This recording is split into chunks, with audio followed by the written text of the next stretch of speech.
Hoy vamos a ver la enseñanza La resurrección de Jesucristo nos da esperanza.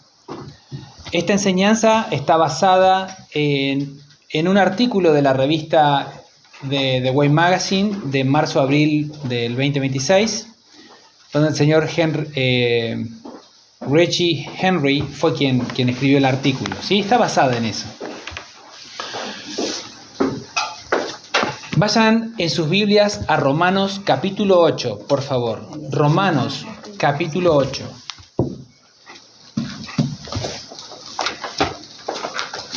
¿Qué es la esperanza? ¿Es lo mismo que creencia?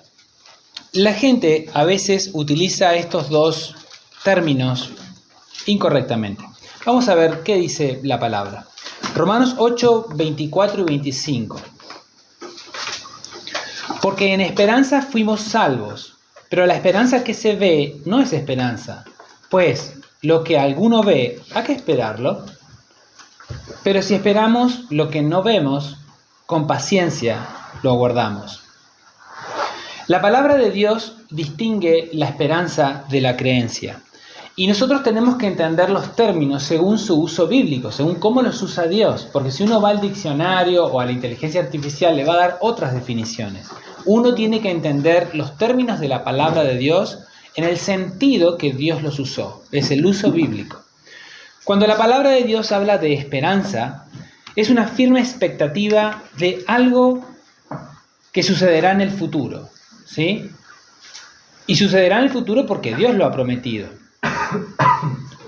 Eso que espero, sí, lo voy a repetir. La esperanza es la firme expectativa de algo que sucederá en el futuro, ¿sí? Lo que espero, mi esperanza, no está disponible a recibir ya, en el presente. No, señor. No hay nada que yo pueda hacer para acelerar los acontecimientos. Debo esperar el cumplimiento de los tiempos. De esto habla la palabra de Dios, ¿sí? Vamos a Efesios 1:10. Efesios 1:10. Efesios 1:10.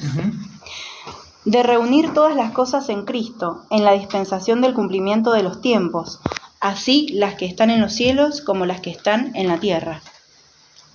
¿Ven que habla del cumplimiento de los tiempos? La administración, el cumplimiento de la dispensación del cumplimiento de los tiempos. Hay cosas que están en manos de Dios. Hechos 17, por favor. Hechos 17. Les voy a comenzar a leer en el versículo 24. El Dios que hizo el mundo y todas las cosas que en él hay. Hechos 17, 24. El Dios que hizo el mundo y todas las cosas que en él hay, siendo Señor del cielo y de la tierra, no habita en templos hechos por manos humanas, ni es honrado por manos de hombres, como si necesitase de algo, pues Él es quien da a todos vida y aliento y todas las cosas. Y de una sangre ha hecho todo el linaje de los hombres, para que habiten sobre toda la faz de la tierra, y les ha prefijado el orden de los tiempos y los límites de su habitación. ¿Ven? Dios ha prefijado los límites de los tiempos. Hasta acá llegará la administración número 5, la de gracia, y aquí comienza la sexta administración, la venida de Cristo, y Él dice cuándo empieza y cuándo termina, ¿sí? Él es el quien fija, Él ha prefijado el orden de los tiempos y los límites de su habitación, o sea, cuándo el hombre va a habitar sobre esta tierra en su cuerpo mortal y cuándo en su cuerpo inmortal. Él determina todas esas cosas. Para que busquen a Dios, si en alguna manera palpando puedan hallarle, aunque ciertamente no está lejos de cada uno de vosotros, dice el 27.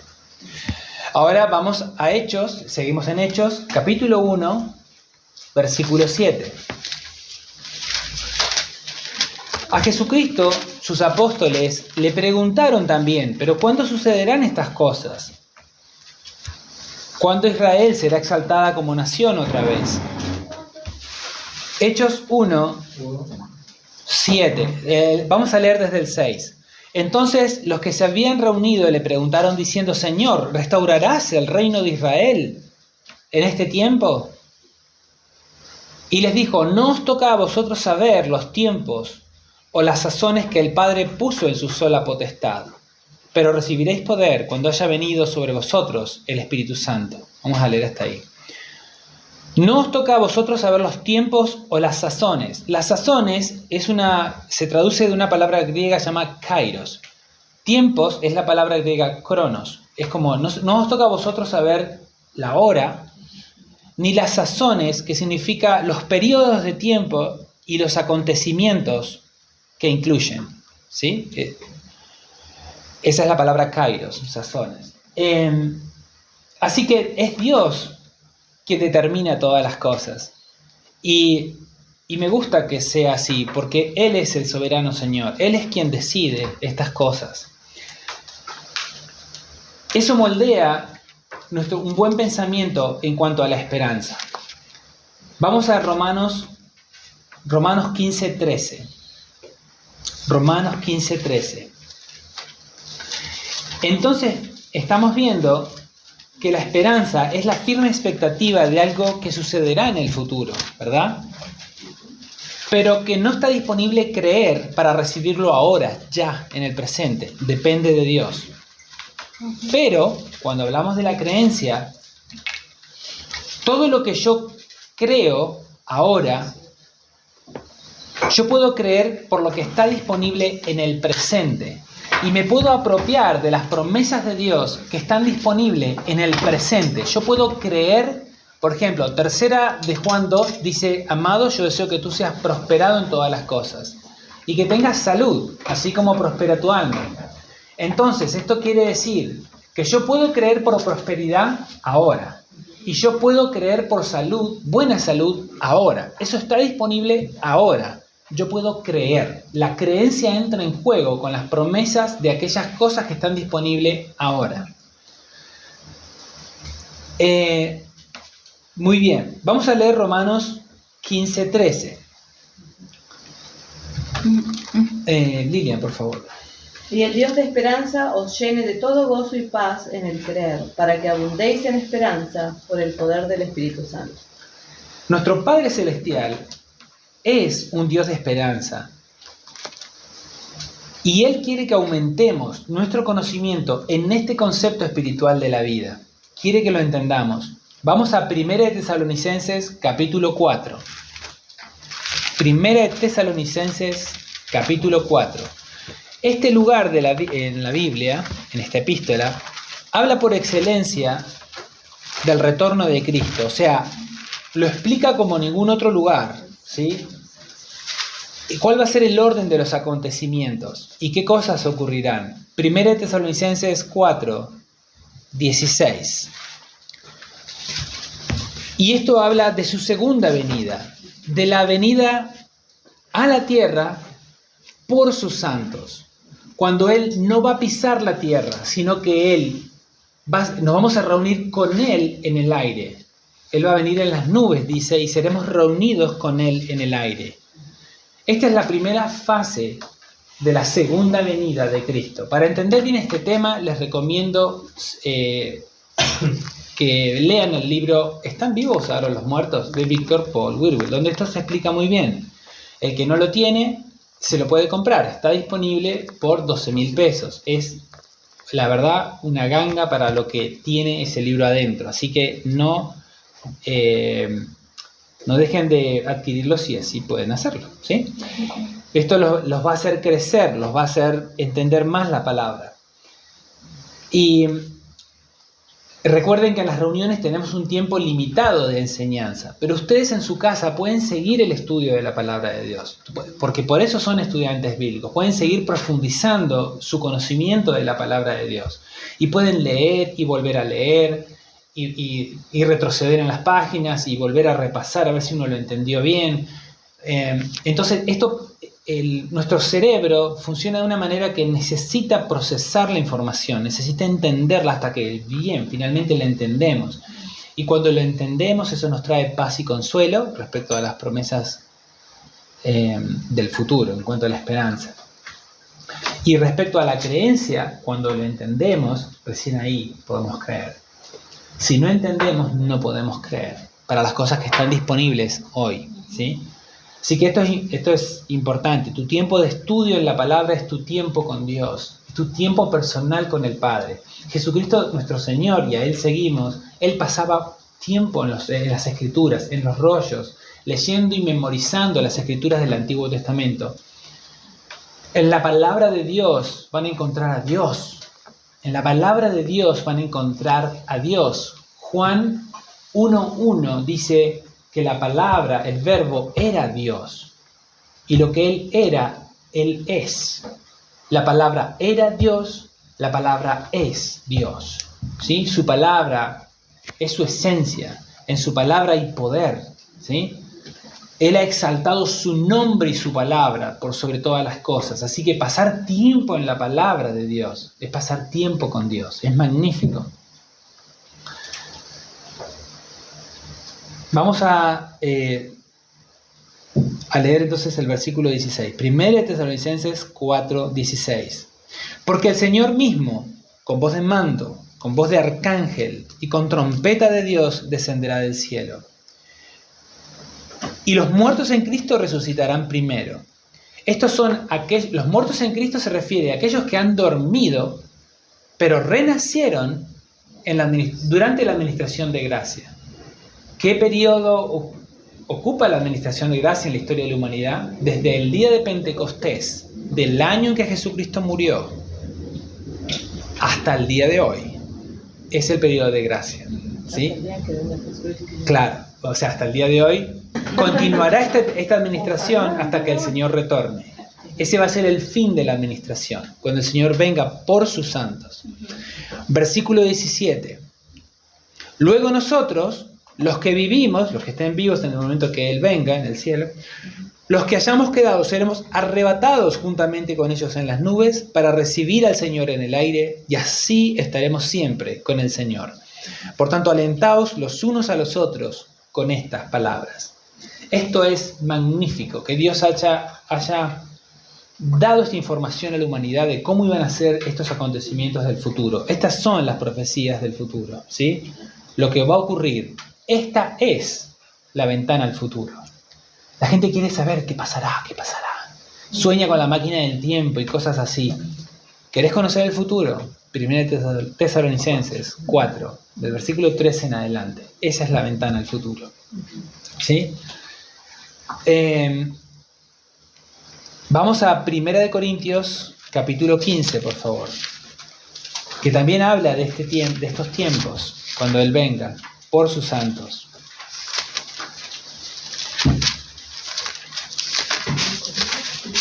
En la primera fase Él viene por sus santos. En la segunda fase, en algún momento de la sexta administración, Él viene con sus santos y Él pisa la tierra y va a gobernar sobre la tierra. Esa es la segunda fase, ¿sí? Pero aquí estamos en la primera, cuando Él viene por sus santos. Y la palabra de Dios nos explica qué va a ocurrir. Y miren lo que dice el versículo 51, 1 Corintios 15, 51. Miren qué bueno que está. He aquí, dice Dios, os digo un misterio. Os cuento un secreto. ¿Ah? No todos dormiremos, pero todos seremos transformados. En un momento, en un abrir y cerrar de ojos, será en un instante. A la final trompeta, porque se tocará la trompeta. Y los muertos serán resucitados incorruptibles, y nosotros seremos transformados. Porque es necesario que esto corruptible se vista de incorrupción y esto mortal se vista de inmortalidad.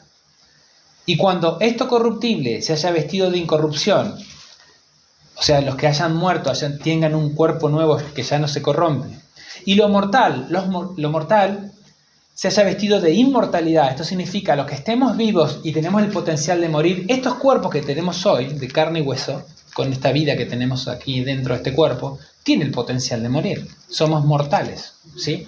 Pero si vendría Cristo en este instante, en un abrir y cerrar de ojos, nuestros cuerpos serían transformados en cuerpos inmortales. Esto es lo que dice la palabra. Entonces, cuando eso ocurra, entonces, versículo 54, se cumplirá la palabra que está escrita: sorbida es la muerte en victoria. Y diremos, en el 55, ¿dónde está, oh muerte, tu aguijón? ¿Dónde, oh sepulcro, tu victoria? Porque hasta el día de hoy ganan. Cuando un hijo o una hija de Dios duerme, la muerte gana. Pero no para siempre. No para siempre. Esta es la promesa, ¿sí? Muy bien. Vamos a 1 Corintios, capítulo 6. Retrocedamos un poquito. ¿Cuál es la base de nuestra esperanza? ¿Por qué tenemos esta esperanza? ¿Por qué tenemos seguridad en la esperanza del retorno de Cristo? ¿Cómo podemos estar seguros que Él fue resucitado? ¿Cuál es la prueba? La resurrección de Jesucristo es la base de nuestra esperanza. Su resurrección nos provee un ejemplo a los creyentes de cómo lo levantó a Él de los muertos, y como lo hizo con Él, así lo hará con nosotros en el futuro. 1 Corintios 6:14. Gaby, fuerte y claro. 1 Corintios 6:14. Y Dios, que levantó al Señor, también a nosotros nos levantará con su poder. ¿Ven? ¿Ven? Y Dios, que levantó al Señor, a Jesucristo, también a nosotros nos levantará con su poder. Así que no hay nada que temer. No hay nada que temer. En nuestro último aliento, si ese día llega, solo dormiremos, porque seremos levantados. El que duerme despierta. El que duerme despierta, ¿sí? Seremos levantados para vida eterna. Esto es maravilloso. Esta es la esperanza de todos los cristianos. 1 Corintios 15, versículo 4. 1 Corintios 15, versículo 4. Y que fue sepultado. A ver. Bueno, vamos a leer el 3, un poquito más atrás. Porque primeramente os he enseñado lo que asimismo recibí, que Cristo murió por nuestros pecados conforme a las Escrituras. Y esto es verdad, esto es lo que vamos a celebrar en la Santa Comunión, ahora dentro de unos pocos días, ¿sí? Vamos a celebrar su vida y a recordar que murió por nuestros pecados, conforme a las Escrituras, y que fue sepultado, lo pusieron en una cueva como se enterraban a los muertos antes, y que resucitó el tercer día, conforme a las Escrituras. Salió de la tumba, lo que era esa cueva cavada en la piedra, ¿sí? En la montaña. Y que apareció a Cefas y después a los 12. Después apareció a más de 500 hermanos a la vez, de los cuales muchos viven aún y otros ya duermen. Para el momento en que fue escrita esta revelación, todavía había testigos de la aparición de Jesucristo de 500 hermanos a la vez. O sea, el cuerpo nuevo de Jesucristo, el cuerpo espiritual, tiene propiedades distintas a este cuerpo, tiene más propiedades que este cuerpo físico que tenemos hoy de carne y hueso. Él podía, de alguna forma, yo no lo sé explicar, aparecer a más de 500 hermanos a la vez en distintos lugares, en el mismo momento. ¿Cómo? No lo sé, pregúntenle a Dios. Pero lo hizo. Y de esto había testigos. Y el versículo 7... Y después apareció a Jacobo, después a todos los apóstoles, y al último de todos, como un abortivo, me apareció a mí, cuando él iba camino a Damasco, ¿no? Así que él fue levantado, él no fue dejado en la tumba. Cuando los apóstoles fueron a buscarlo, los ángeles le dijeron: ¿a quién buscáis? ¿A Jesús de Nazaret? No está aquí, ha resucitado. Esas palabras fueron un eco mundial. O sea, fue de un impacto impresionante. Cuando los ángeles dijeron: ¿por qué buscáis entre los muertos al que está vivo? O sea, es impresionante lo que Dios hizo y lo que los ángeles dijeron. Y dijeron: acá no lo busquen, acá no lo van a encontrar. Está vivo, ¿no? Y eso cambió la humanidad. Nosotros podemos probar la resurrección de Cristo. ¿Cómo? Porque gracias a que Él fue resucitado, la humanidad, se cumplió la redención de la humanidad. Al cumplirse la redención de la humanidad, Dios pudo enviar el Espíritu Santo a sus hijos y tener hijos otra vez por simiente. ¿sí? Hijos de Dios. Eso ocurrió en Pentecostés. Al dar Espíritu Santo, ese Espíritu Santo es la simiente espiritual en los hijos e hijas del Padre. Ahora, ese Espíritu Santo puede permanecer latente como un poder potencial y nunca manifestarse poder. Acá hay un dique hermoso, el de Potrerillos, que retiene un montón de agua. Si el agua es retenida y el agua no sale de ahí por la turbina, nunca jamás va a producir energía. Es solo energía potencial. Hasta que hacen circular el agua por la turbina y se genera, la energía se transforma, ¿verdad? Eso hicieron las chicas en la escuela.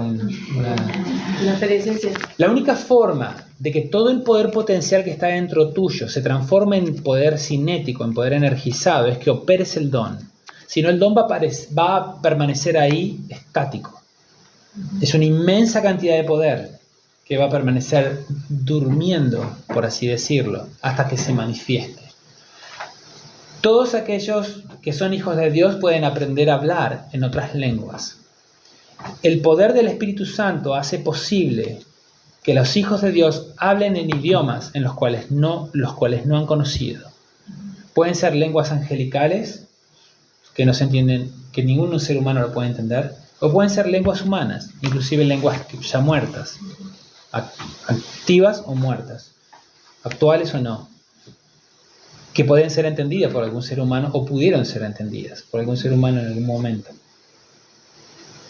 Esta es la evidencia, esta es la prueba. Si vos podés hablar en lenguas extrañas o en otras lenguas, como dice Hechos capítulo 2, Hechos capítulo 8, Hechos capítulo 10, 1 Corintios 14, hay prueba tras prueba tras prueba de que todos los hijos de Dios renacidos pueden hablar en lenguas. Todos sin excepción.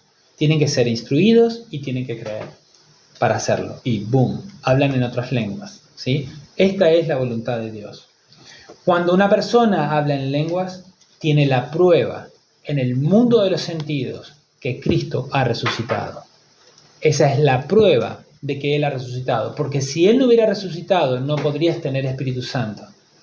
Y ese Espíritu Santo no se podría manifestar porque no está allí, ¿sí?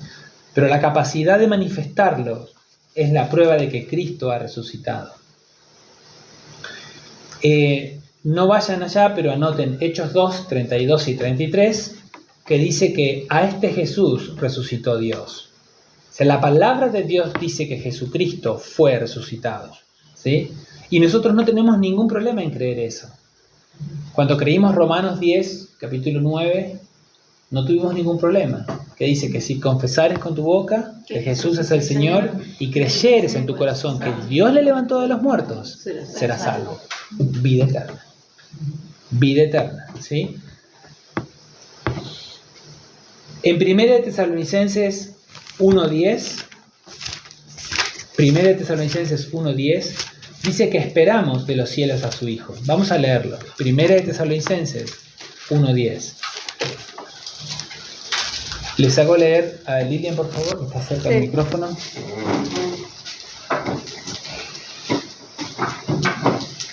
Dice 1 Tesalonicenses 1:10: y esperar de los cielos a su Hijo, al cual resucitó de los muertos, a Jesús, quien nos libra de la ira venidera. Esto es magnífico, porque aparte, cuando Él venga a buscarnos, a nosotros, cuando nos reunamos con Él en el cielo, evitaremos todo el periodo de Apocalipsis. Los hijos de Dios no van a sufrir la ira venidera. No van a estar en la tierra en una posición como van a estar otros seres humanos con cuerpos mortales, pasando el peor periodo de la historia de la humanidad, el Apocalipsis. Eso es futuro, eso no es ahora. Dios nos va a librar de la ira venidera. Dios nos libra de la ira venidera al haber renacido. Y esto es maravilloso. Pero mientras esperamos a Cristo, no es una espera estática. Mientras esperamos a Cristo, esta espera es activa. ¿Qué hacemos mientras esperamos? Bueno, servimos a otros, ayudamos a otros, servimos a Dios, hablamos su palabra, acumulamos recompensas para vida eterna. Esto está disponible. Esperar a Jesucristo es una espera activa. No es que, bueno, me siento y bueno, que venga cuando venga. No. Él te llamó, Él te dio una misión. ¿Es 1 Corintios 5:20 que dice que somos embajadores en nombre de Cristo? ¿O es 2 Corintios? 2 Corintios 5:20. 2 Corintios 5:20 dice que somos embajadores en nombre de Cristo. Y que Dios espera que reconciliemos a otros con Él. Y Él todo el tiempo lo está diciendo en su palabra. Tenemos una misión. Esa es una manera de esperar en forma activa. Espero a mi Señor Jesucristo declarando la palabra. Yo soy un embajador, vos sos un embajador o embajadora en nombre de Cristo. Vos estás en representación de Cristo en la tierra. Eso es tremendo. Eso te lo tenés que creer. Porque eso es lo que la palabra de Dios dice de vos. Que vos representás al Hijo de Dios en la tierra. Y esto es tremendo. Entonces es una invitación a andar en comunión con el Padre. Es una invitación a ser un reflejo de lo que fue Cristo, a vivir la palabra. Él era la palabra hecha carne, Él era la palabra de Dios ejemplificada. Por eso Él pudo decir, el que me ha visto a mí, ha visto al Padre. Él no había pecado en Él, había amor en Él, había poder en Él, era un ser humano de carne y hueso, pero era un ejemplo en vivir la palabra. Él conocía la palabra y aplicaba la palabra, conocía la palabra y aplicaba la palabra. Y cada vez que Satanás nos engaña de no aplicar la palabra que conocemos, ¡pum!, nos corta el poder. No, nos corta el poder. Porque si no, yo voy a representar a Cristo, no vas a representar a nada, porque no estás caminando en la palabra y estás fuera de comunión, entonces no tenés poder. O sea, y es solo un engaño de estar como queriendo hacer. No, hay que hacer la palabra y ¿sabes qué? Vas a ser un dínamo de poder. 1 Corintios capítulo 13 habla de que si hablo en lenguas humanas o angélicas, pero no tengo amor, el amor de Dios en la mente renovada en manifestación. Nada soy, o la persona se hace nada. La manifestación está bien hecha por Dios. Dios la diseñó bien. Pero ¿qué es nada soy? O sea, no saco provecho de eso. ¿Por qué? Porque estoy andando fuera del amor de Dios en la mente renovada en manifestación. O sea, estoy caminando y andando en la vida sin palabra en mi corazón. Sí, actuando como actúa el resto de los hombres, o peor, no sé, pero no como Dios quiere. No estoy pensando como Dios quiere, ¿sí? Entonces, toda la diferencia lo marca el estar en comunión y manifestar ese poder de Dios, pero estando en comunión. Muy bien.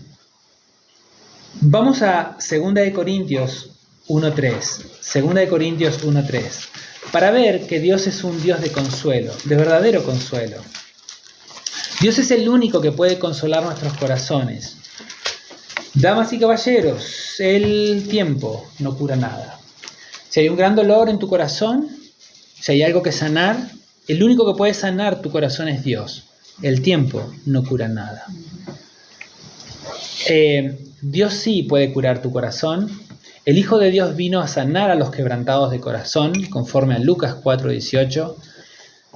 Dios promete sanidad emocional. Y Dios no te lava la cabeza. Cuando Él te cura en el lado emocional, vos te puedes acordar de esa situación fea, pero ya no te va a doler más. Ni te va a traer odio, ni rencor, ni dolor de ningún tipo. Es como una vieja cicatriz, que en el momento que se te hizo la cicatriz, supónganse en el brazo, en el momento que se te hizo la herida, dolía, sangraba, bueno, fue curado, pasó el tiempo, se cicatrizó. Y cuando vos lo ves, vos te acordás de aquel momento en que pasó, pero ya no duele. Y si te tocas, ya no duele. Lo mismo hace Dios con tu corazón. Eso es sanidad emocional, sanidad perfecta del corazón.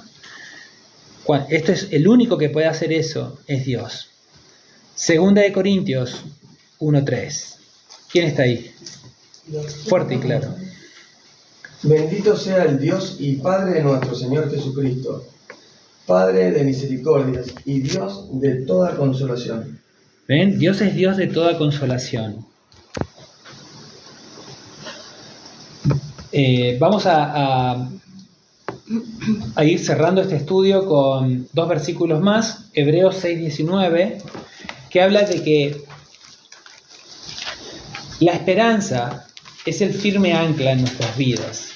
La esperanza del retorno de Cristo es lo que nos hace continuar caminando, es lo que nos da fuerzas.